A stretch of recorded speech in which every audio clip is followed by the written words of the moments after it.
大型の台風6号は沖縄を通過中で、沖縄本島や先島諸島の一部が暴風域に入っています。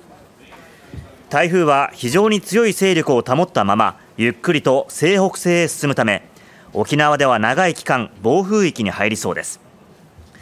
台風は週末に進路を変えて奄美や九州へ向かう恐れがあります。